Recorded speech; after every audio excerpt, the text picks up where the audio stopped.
Hello, and welcome to my channel. My name is Jonathan Cohn, and today I have the honor of interviewing cover artist Jeff Brown. Jeff, thanks for being here. Yeah, no problem. Great to be here. So my first question is, how did you get involved in cover art, and was it something you were always interested in, or is it something you got into more recently? Yeah, no, I kind of fell into it by accident. I was doing a lot of tabletop RPG kind of stuff. I was doing some board games, and all my clients and my sort of followers were all in Google Plus back in 2014. Yeah. And I asked someone in sort of start of 2015 where would be a good place to find other work or something that would fit my skill set. And somebody kindly recommended I get into book covers. And I'd never really thought of that, but they recommended a website called Kboards, Your Writers Cafe. And that's where kind of all the writers were. It was a forum. And so I posted my stuff there in January 2015 and just kind of blew up. I filled up with book cover work immediately, and I've been booked up ever since with that. Yeah, it's incredible that you seems like it's like been picking up and picking up and picking up, and this year it seems like there's almost every week or maybe over a couple of weeks Yeah. we're just getting something new and a new reveal. Did you have any artists or particular pieces of artwork that inspired you when you started getting into it? Did you look at any and say, this is what I want to emulate, or this is someone that I really respect? Yeah, it's shifted over the years. So I've gone through, when I first got into digital art, my kind of big celebrity was James Payek, he's a concept artist. Okay. In doing environment concept art. And I got into it, and very recently, I've followed them for years, but I've really tried to kind of emulate certain parts of their work, and like a certain part of each artist's work, which the big ones right now would be Craig Mullins and Ron Gia. Yep. Okay. And so right now I'm very, very inspired by those two and grabbing certain parts of each of their work into mine. So I wanted to ask about the process. It seems like it's a digital process for making the artwork. How long does it take you from like start to finish, and how does it differ from like someone who's doing more paint-based artwork? Yeah, I mean, it's similar process to what I do now. I was doing a lot more 3D, and I was doing a lot more kind of photography, photo manipulation kind of stuff on covers. I've moved more towards just painting. Okay. So a lot of recent covers have no 3D, they have no photos in them at all. And so I'm moving more towards that. And that's a very similar process to like oil painting, but it's like a third of the time because you're not mixing all the paints and cleaning all the brushes. Right. And every time you can also move things around. You can grab a piece and rotate it and resize it and all that. So that makes it a lot faster, but I would say that the process is similar to that now. It's usually about a month and a half to 2 months for a piece start to finish, but I'm working on lots at the same time. Oh, okay. So That makes I would say sense. maybe 20 to 25 hours per piece is Gotcha. kind of typical. Well, do you have like a particular piece that when you look back on it after all this time, you're just like, man, that was like such an incredible piece? Do you have like a personal favorite or one that just you think is your most impressive? No, I hate them all. No, I mean, it's kind of true, but not. every artist kind of like has a worry about looking back at their old stuff. Yeah, so. no, I can't stand my old stuff. I can't stand my new stuff, to be honest. I always see the faults in it, mainly. Oh. I think so I do like a lot of my newer stuff. I think, so in the past, kind of a breakthrough piece for me was one I've had sort of on my profile or banner of this giant, like, white dragon in mountains. Okay. Yeah, I've that seen was that kind of one where I was like, okay, I'm going to really focus on this, only do painting, and I'm just going to try to make something that's hyper detailed and in this kind of new style I wanted to do. And that kind of was a breakthrough. I can do this, just painting thing. So, don't need to rely on anything else. That was like a breakthrough one. I think recently, though, the Dragon Bone chair cover I did was sort of my most, the one where I felt like, okay, I can really, like, I'm trying to hit it next level with that one. So. Yes, that was an incredible cover. And I just was impressed with the depth. It's not just that it's, how big the throne is, it's also just the detail that you were able to get in there. So Yeah. it looks so Well, good. Thank you. So you've now been able to work with quite a wide swath of publishing elements. You've done the indies for a lot of just self-published authors. You've worked with traditional publishing. You've worked with like Tor and a few other publishers like Bain. And then you've also done kind of the hybrids, like the Brook and Binding. You've been working with them on their reprints.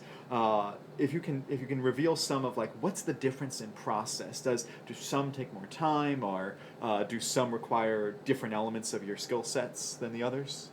Yeah, I think there's a bit of all of that in even within publishers.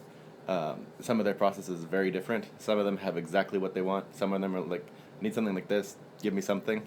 It very much depends on the art director. So that's it's very different from one to another. And same with self-published clients. It's sometimes they have a very set idea, and sometimes it's very vague, or somewhere in the middle. So I don't know if there's necessarily a set process to one or the other. I think both do both kinds of processes. Okay. I would guess that you don't have as many people to talk with when it's just a self pub, because it's just a single person. Whereas when you have like a big publishing house, you have to please so many people. Yeah, involved. they have to send it to a lot of people. So every time you send something, it takes like usually 4 or 5 days at least to get a response back from everything. Right. Yeah. So I wanted to go through and just talk about some of your individual projects that you've done, and I have some visual aids here, and the others we'll put over my shoulder. So one of your recent ones that's really been catching a lot of attention is the Silver Blood Promise, which just came out earlier this year. And I mean, this is just, I love just, the depth of the people in there, and the way that you have the sky with that orangish red tint. And is there anything you can talk about with the process of doing this particular one? Was this always the vision for this one? No, I mean, the vision in general, yeah. So I started with James. We started on a Zoom call doing the idea for the cover. He gave me a general kind of idea of what he was thinking. People on the rooftops kind of looking out at the city. Yeah. And that was, he said there was a few landmarks and stuff, but other than that, I'm not quite sure. And so it was fairly vague, but I actually struggled with that cover a lot. It took me like 3 months to finish, because I was just I was not feeling it. It was just not going very well. I restarted things a few times, and I didn't even send it a lot of that to him. I wasn't happy with it quite yet, so. Well, it ended up working great, because it's a great cover now, and the sequel cover was just revealed, and it also looks great. It's got that kind of purplish coloring to it, which I think works, because like this one's, it's more orange-red, second one's purple, so you'll have to eventually come up with another color for the third one. When we're going to run out of colors. But So you also, that was a trad pub, that was through Tor, which I'm really glad that Tor was willing to do that type of a cover, because not all their books have that type of style anymore. But you also did in the indie space, you did the Low Country Trilogy for Morgan Shank. And so this cover, was this always, what was the balance? Was this something that Morgan had in mind specifically, or was this something you brought in when you were able to find out about the project? Yeah, I think, if I remember right, because I might be completely mistaken on how this came about, he was explaining the concept to me, and we were just kind of going through ideas, and we wanted to really hit this idea of Western fantasy. Yeah. And so we had to get, like, what's the most kind of badass kind of Western thing that we could do. Yeah. And that was, like, doing this kind of horse chase thing. Because we'd gone through a few ideas, and it's like, that one seemed really cool. And I think that one sort of tends more Western, but it still feels fantasy. So I think that's kind of how we got there, was just like, how do we make this look like a Western while still showing that it's a fantasy? And that idea of the horse chase seemed like a fitting solution for that. But we came to that, I think, during, like, kind of collaborated to that on the Zoom call.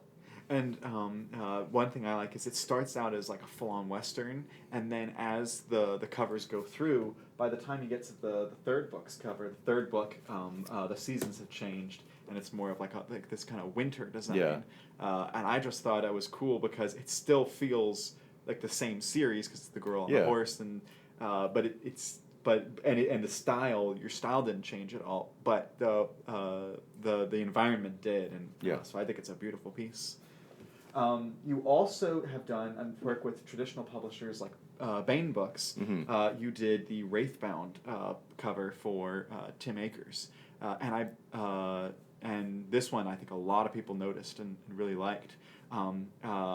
For this, did you go purely on the description for the monster on this that Tim had in the book, or did you have to work back and forth to make sure you had the monster just right? Yeah, they sent me a description of it, and Tim sort of sent like, this is kind of what it looks like. It's got this kind of thing, these kind of wings. So I had a rough description, and I just sent the sketch. And I think if I remember correctly, again, I might be remembering wrong, but I think it was just like, oh yeah, there we go. That's great. So Well, it's effective because Yeah. you get exactly the feel of the story, and the feel that you have the sword in one hand and the gun in the other. Yeah. Makes you think, oh, okay, it's like a flintlock fantasy. yeah, When you also have the new covers for the Broken Binding. I think it's the Broken Binding for the Chixin Liu, the three body problem. 3 body problem. Yeah. Yeah. That's a series that's interesting because it already has covers Yeah. through traditional publishing, but these are like the special editions. So in your mind, do you have like a specific way you're trying to make it different, or do you just not pay attention when to the Oh original yeah, no. covers? So that was kind of a struggle. And how do we make these these covers different from anything that's been published? And so there's like kind of the really popular Stefan Martinier covers right now, which is kind of the pyramid, and it's like more of a blue colored. So I tried when we're going through the idea, either sort of the radar dish kind of idea, but that was used a lot more by Netflix, and we're like, that's been overdone already in other covers, other versions, and especially that's the main thing they do for Netflix. So we went back to the pyramid as a really cool focal point, but we switched it instead of the cool to the warm, and then have other elements in there. So I still felt like it was a little bit close, but also we want to do something awesome. So having that, I think the pyramid's really the only thing that stays the same within that. Other than that, we change everything else. But it's kind of iconic, to the series. You see that pyramid and you think that's Three Body Problem. So I think it's effective. Yeah, no, and I think it worked well of keeping something that people would recognize, but also changing everything else. So yeah. You also have been working, I believe, with the Malazan covers, right? Not with the covers, no. I've done the end papers. Yeah. End papers, that's right. The end papers. And I know you've been working. I believe you've been working with like Patrick Leo and advising on all of those.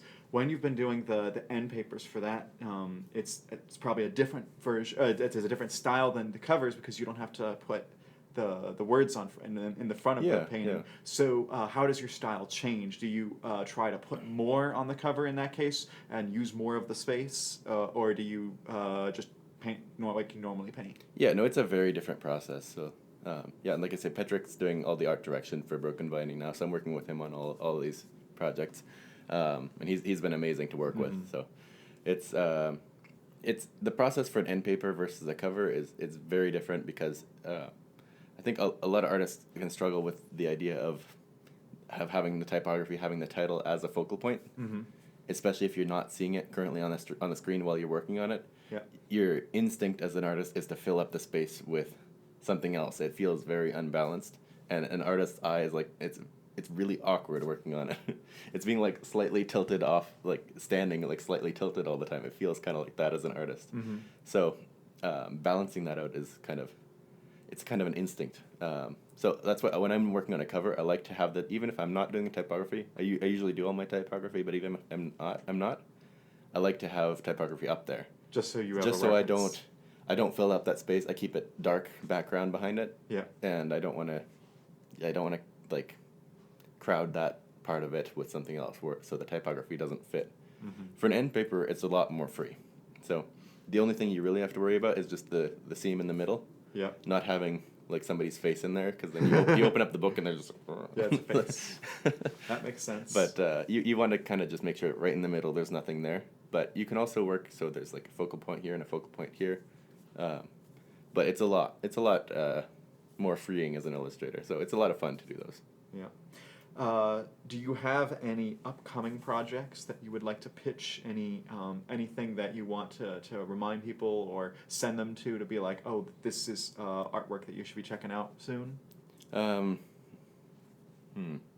I mean, I have a few things in NDA that Yeah, I right, would yeah, really like yeah. to share, but I'm very excited about, but can't yet. I guess mainly I'm doing just lots of stuff for Broken Binding. So if you're following them, try to get on the sub because Yeah, if you like it's my work, hard. gotta try to get on there. But Yeah. lots of my work will be coming out there. So working right now on Ryan Cahill's second special edition. Oh, that's right. For yeah. So we're doing something. We're doing an interior illustration. It's going to be something that nobody's ever seen before. That's a completely new idea. So that'll be really exciting. Well, we'll have to keep our eyes out for when you guys announce that. And if someone wants to follow whenever those announcements come out, where online should they follow you for that? Yeah, mainly I'm on Instagram and Jeff Brown _graphics, Mhm. and on Twitter or X as Jeff Brown 67. Okay. Well, thank you so much for doing this interview with me. Yeah, for sure. And until next time, I'm Jonathan, and thank you for watching.